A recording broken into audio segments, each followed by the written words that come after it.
Hey, Ed, I wanted to ask, has there been much talk between you and your teammates about this idea of playing more of the role of punter this time around against Cincinnati this weekend? Not necessarily. We go out every week, try to play hard. So that's what we're gonna do this week. Execute our assignment and play hard this week. You know, we're going against a good team in Cincinnati and trying to get this dub this week. And how much different are you feeling this season? I know last year you were a freshman, you were kind of starting to play a little bit, started a few games. Now you're in a much more prominent role as a full-time starter. Are you feeling more comfortable out there as a sophomore? Yes, 100 times more confident. You know, I'm in a lot better shape than I was last year. I know the playbook like the back of my hand now. Like I feel a lot more confident, just ready to keep going.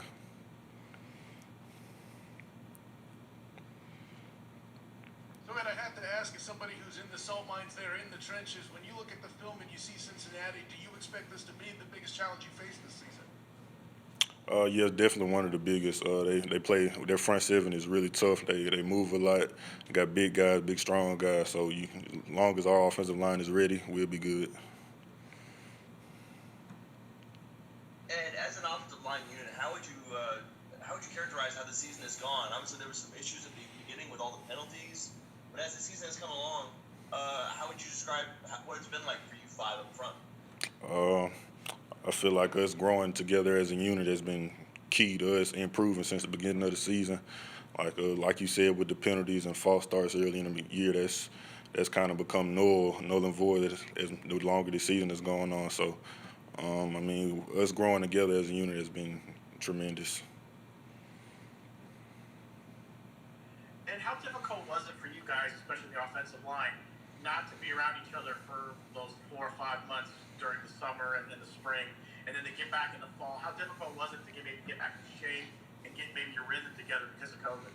It was extremely difficult. 'Cause, you know, like a huge part of being an offensive line is having one voice and one sound, and having those 4 months off, not being around each other is pretty hard to come back in June, trying to build off some stuff that y'all hadn't played together since March and February. So having like COVID has really disrupted a lot of stuff, but just glad we back into it now. And I know you guys talk about, focusing solely on the opponent coming up, going 1-0, but, winning against Cincinnati could mean some other stuff too. I mean, obviously the opportunity to take down a top 17, but for conference-wise, you guys win, you're back in the hunt. You need some help, but I mean, you could potentially win the conference or be on track to. Is that something in the back of y'all's mind as you get ready for a big game? Yeah, but you try not to look past Cincinnati. Like you got instead of talking about hey we gotta win this, like instead of talking about hey, so if we win this game we get this. We gotta look at first we need to beat Cincinnati. So we can't look past Cincinnati at this point. And you guys go up against obviously your younger defensive linemen in practice. What have you seen from some of those guys like Cam and Tremont? What do they look like in so far stepping up this season? Oh, they doing exactly what we thought they could because they always give us trouble when we go against them.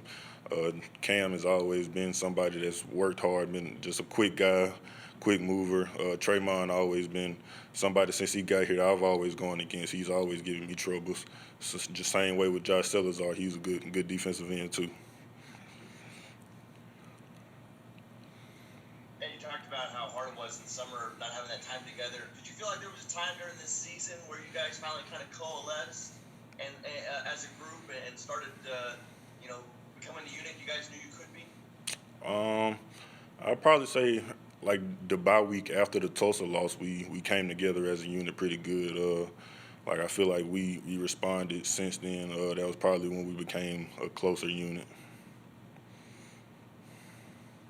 And this is obviously going to be an interesting matchup. You guys, UCF, are maybe the best offense in the country. Cincinnati has a defense, one of the best, if not the best, defensive teams in the country. Something's got to give, I guess, when the great offenses and great defenses are going together. Is that something you're kind of excited to see? How those two things match up. I'm very excited to see it.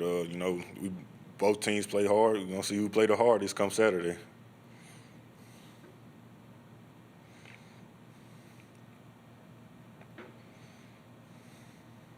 And we just talked to Dillons. and he had a lot of praise for you guys. Called you a group of super intelligent guys. Said he was your biggest fan. What do you think of Dillons' performance this year, and what's it been like blocking for him? Dillons' growth from year 1 to year 2 is something that's just magnificent. Like he is a great quarterback.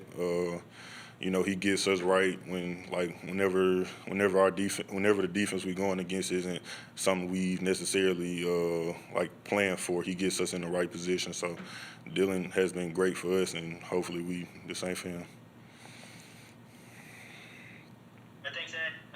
Everybody, we will wrap up there. Thank you for being here, and we'll see you tomorrow with Coach Burnham and Cam Good. All right, thank y'all. Y'all have a good day.